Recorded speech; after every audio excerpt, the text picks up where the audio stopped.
Vous savez que l'approche One Health était une idée au départ, parce qu'on avait constaté qu'il y avait de plus en plus des maladies d'origine animale qui contaminaient l'homme.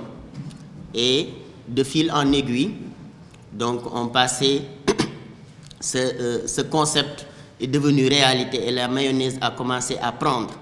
Et on a constaté que maintenant, et toutes les revues scientifiques de haut niveau le disent, que 75% des maladies humaines infectieuses sont d'origine animale.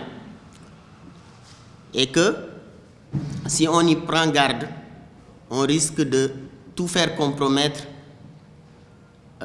à défaut de prendre des mesures adéquates. Donc c'est la raison pour laquelle le Sénégal a priorisé des maladies à l'aide du Haut Conseil qu'on a mis en place, parce que ça nécessite un fort leadership pour prendre en charge les différents aspects de la santé et détruire les cloisonnements. Parce que d'habitude, chaque secteur se cloisonnait et pensait qu'il pouvait prendre en charge les problèmes de santé. Mais la réalité nous a attrapés et nous a fait savoir que maintenant, il faut collaborer pour faire des économies d'échelle, une valeur ajoutée. Et nul secteur ne doit être mis de côté. Parce que sans vous, société civile, on ne peut pas réussir cette démarche. Et je donne l'exemple, au moment où je parle, il y a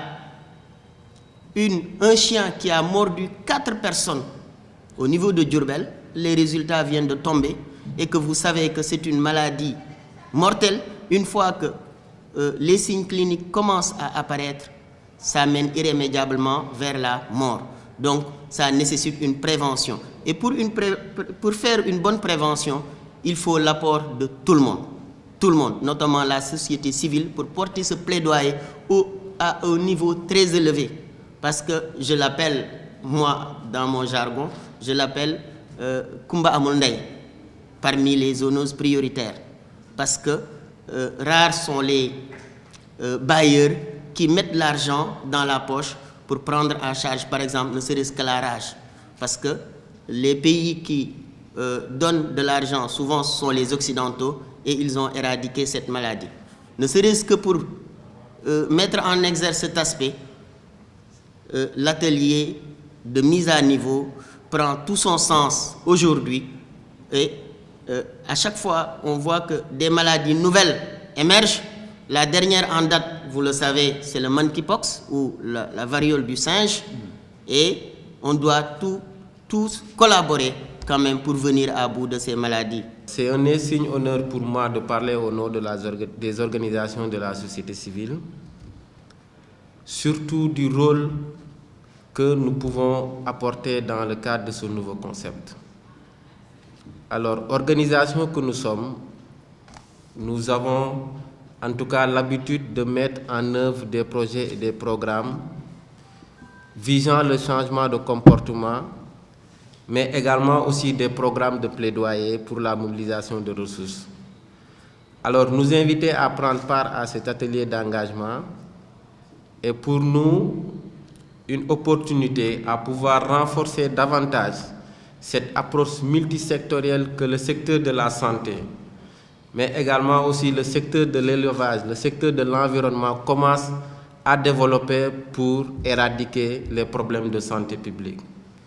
Alors notre contribution en tant que société civile, c'est véritablement de mettre à contribution notre savoir-faire, notre ancrage communautaire, mais surtout cette inclusivité qu'il y a autour des acteurs de la société civile. Nous faisons partie de plusieurs plateformes et nous avons également aussi la chance d'avoir des représentants au niveau national qui pourront, en tout cas dans les prochaines années à venir, mettre à contribution tout ce que nous pouvons faire pour véritablement apporter notre plus-value et notre valeur ajoutée dans ce travail qui est attendu là.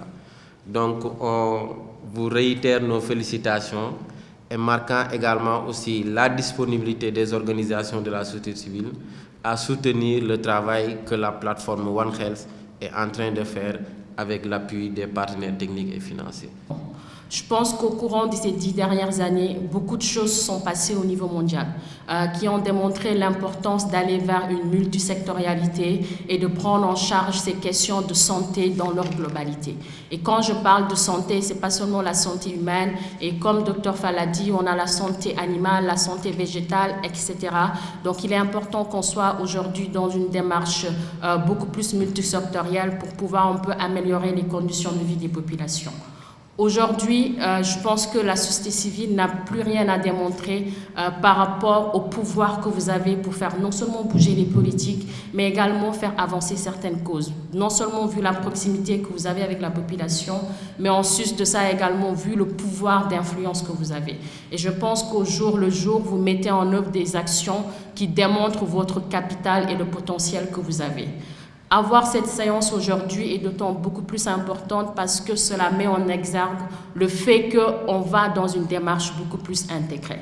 Et je pense que les maîtres mots de cet atelier seront multisectorialité, partenariat, intégration, volonté d'y aller ensemble et surtout cet aspect lié à la mutualisation des efforts. Donc, à travers mes propos, je voudrais vraiment saluer cette initiative-là, remercier le secrétariat d'avoir associé Speak Up Africa à cet important événement et aussi souligner notre engagement à les accompagner, mais également accompagner les organisations de la société civile qui sont là aujourd'hui dans cette optique qui est d'améliorer les conditions de vie de nos populations de manière générale. Merci à tous et très bonne séance.